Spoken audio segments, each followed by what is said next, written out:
Hi guys, Editor Jason here. Just wanted to give you a quick note and let you know this video is divided into chapters. So if, for example, you don't want to sit through me talking about the other theories out there about the drones, you just want to skip directly to my theory about it, you can go straight to the chapter called The Real Culprit. It's just before the outro.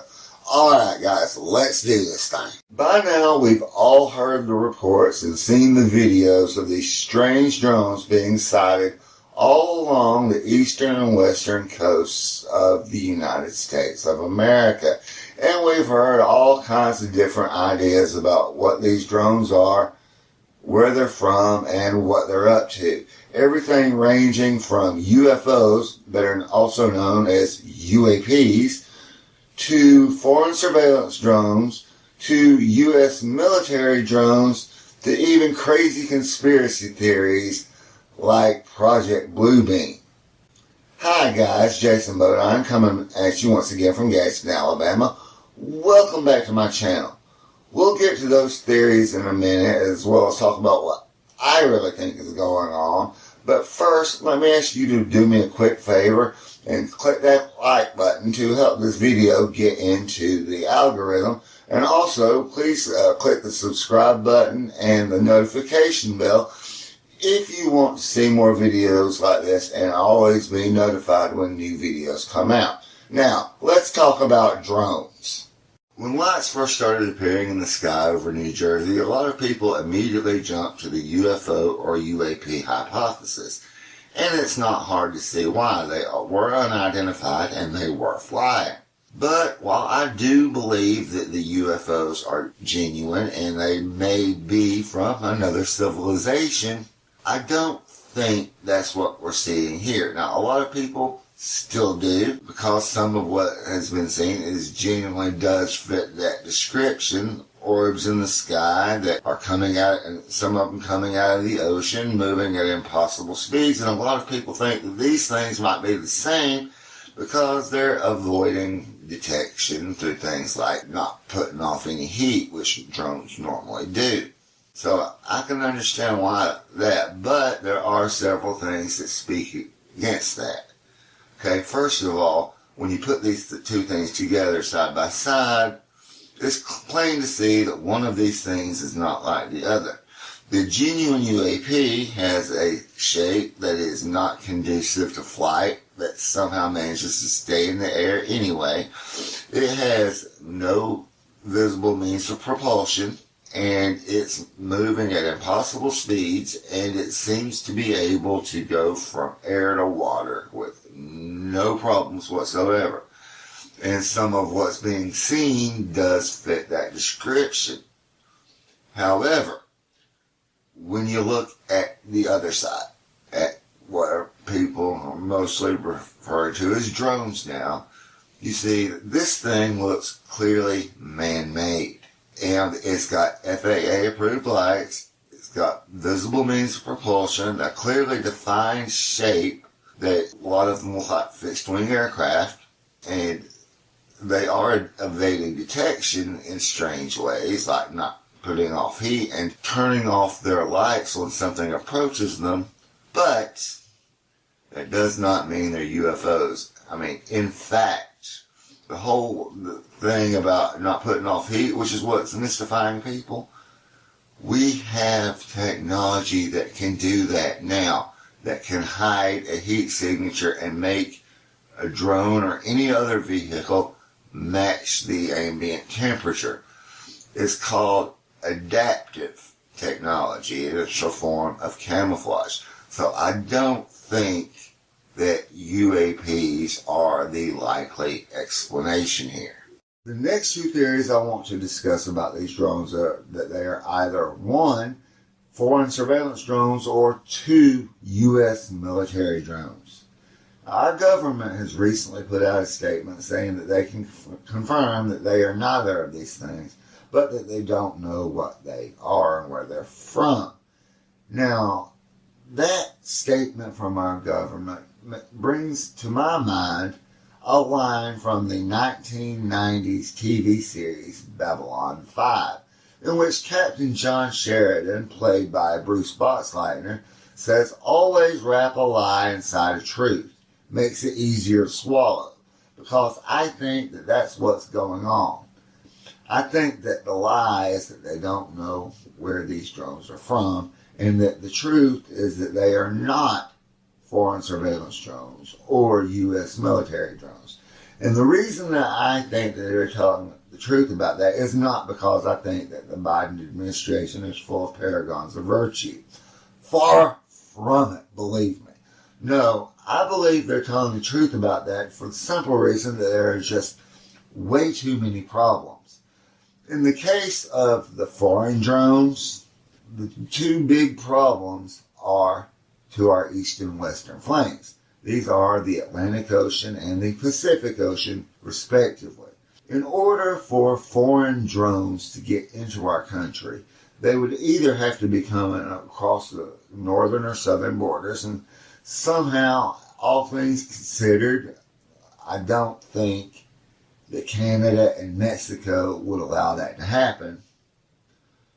Or they would have to be coming from boats that are along our coastlines, or they would have to be launched from the foreign countries themselves.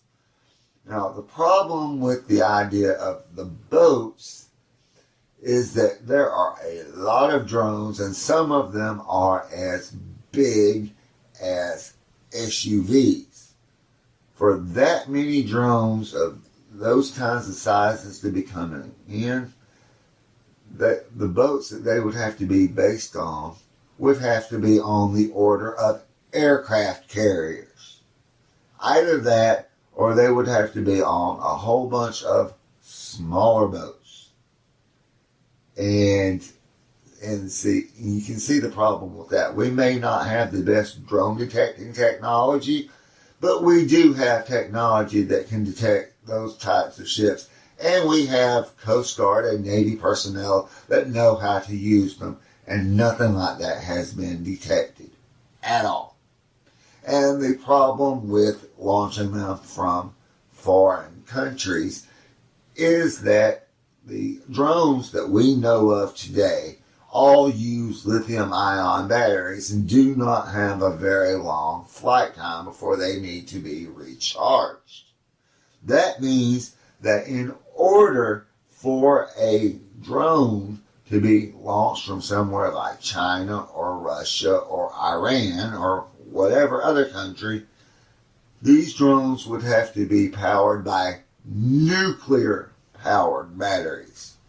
And if a country had drones with that kind of capability, I don't think that they would be flying them around at night, freaking people out. I think they would be doing it out in the open and letting us know that they have them. And they haven't.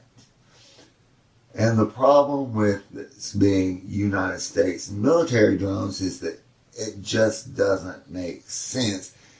Even if you consider Joe Rogan's theory that these are nuclear drones that are sniffing around, rather, for a nuclear warhead that has been lost somewhere. I think that's just a cover story, quite honestly, because it just doesn't make sense.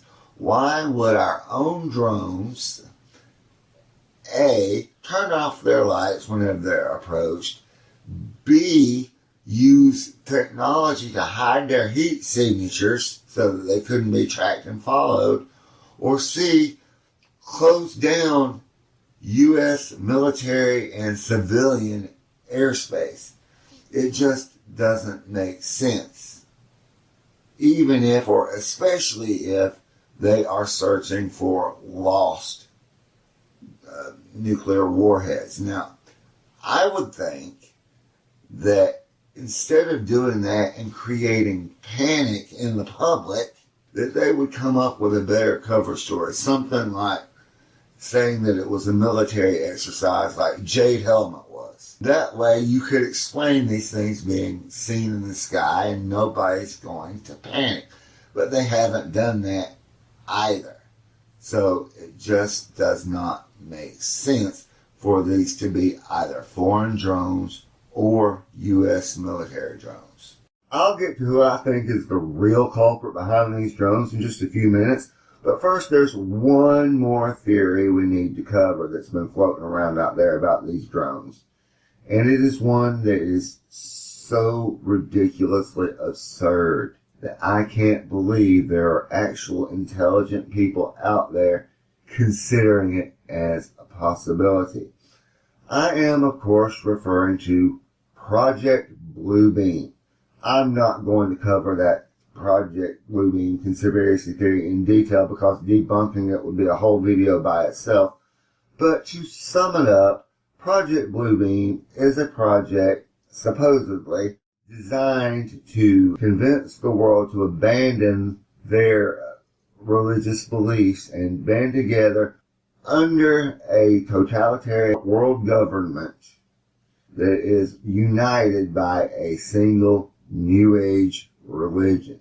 Now, supposedly, this involves several parts, including faking scientific discoveries, faking religious events like the Christian rapture, and faking an alien invasion, all towards this goal.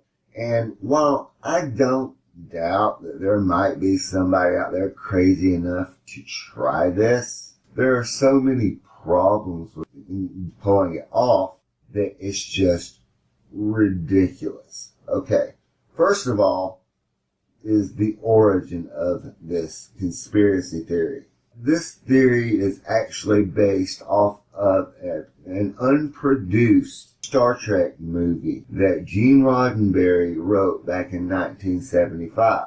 Now, the script for that movie was later reworked into the Star Trek The Next Generation episode Devil's Due. And that leads us to the first problem here. This theory overestimates technology and underestimates the human psyche in order to make all its convoluted moving parts work. Okay, first of all, the whole thing about faking scientific discoveries, no. We live in an age where people like Giorgio Tsoukalos, that's right, the guy from the Ancient Aliens, is still considered to be a fringed lunatic, and people like this mook, Neil deGrasse Tyson, can't even be convinced that UFOs or UAPs are real objects, let alone that they're from another planet. And we live in a world where people like you and me, just ordinary everyday people, are so skeptical that they're always going to be looking for the man behind the curtain. That's just the first issue here. Then you have the fact that in order to pull off something like the light show that they plan on using to fake a rapture or some other religious event, requires technology from the aforementioned Star Trek franchise to pull off. We just don't have that kind of technology. And then, of course, there's the fact that all these drones flying around, they're supposedly supposed to be part of the alien invasion, according to Project Bluebeam. No, if you were going to do that, you're not going to be putting propellers and FAA lights on it. Come on. So, it's not Project Bluebeam. Okay, now, let's talk about what I think is really behind this. There's one group I'm surprised nobody's pointed the finger at yet. At least not as far as I've seen. Because, in my opinion, they're the only ones that tick off all of the boxes in terms of motive, means, opportunity, modus operandi, and the capability to pull off the drone swarms without the problems of all the other theories we've discussed so far. I'm speaking of the cartels that have been bringing things illegally into our country for years, and here's why. First, the cartels are known to use drones in their operations, and with an annual income equivalent to that of a small country, they can certainly afford a fleet of them and the adaptive thermal camouflage technology or something similar, something that would benefit them to do, along with equipping them with the FAA lighting and using tactics like flying at night and turning off their lights when approached, as they'd want to avoid detection. Second, unlike some other country, the cartels could easily launch the drones without needing either nuclear power, an aircraft carrier, or a fleet of smaller vessels. They wouldn't even need to cross the border to pull it off. That's because they're already here. They already have people on the ground inside our borders as a necessary part of conducting their illegal business. If they did incorporate ships coordinating with the people on the ground, they could do it a lot less conspicuously than a foreign country could. Just a few fishing or shipping vessels equipped with transponder spoofing technology. That's what I think is going on here. And I think they're doing it now at the end of this current administration and in these mostly coastal areas to send a message to the incoming Trump administration that they don't need to send people across the borders to conduct their business. It's just my opinion, of course, but if I'm right, it would also explain our government's response or lack of response to the drones and why they're being so tight-lipped about it. If these drones are carrying the cartels, let's call them illicit goods, then our government would not want to shoot them down because it could either lead to an environmental disaster as dangerous substances get out into the environment, or else to people seeking out the crash sites in order to either use those substances or go into business for themselves, which in turn would lead to very angry cartels going after people to get their product back. This is something the government would most definitely want to avoid. That's my opinion about who the real culprit is. It's the simplest and most logical explanation. What do you think? Well, there you have my personal theory about these drones. Whether or not I'm right, only time will tell, and that's if we ever know anything at all. In the meantime, I think one thing is perfectly clear, and that's that we need to beef up security on our flanks while we're doing it on our borders. Well, that's about it for this video. I hope you enjoyed it. If you did, please don't forget to like this video and share it in order to get into the algorithm, and to subscribe and hit that notification bell to always be notified when new content comes out. Until next time, guys. Peace.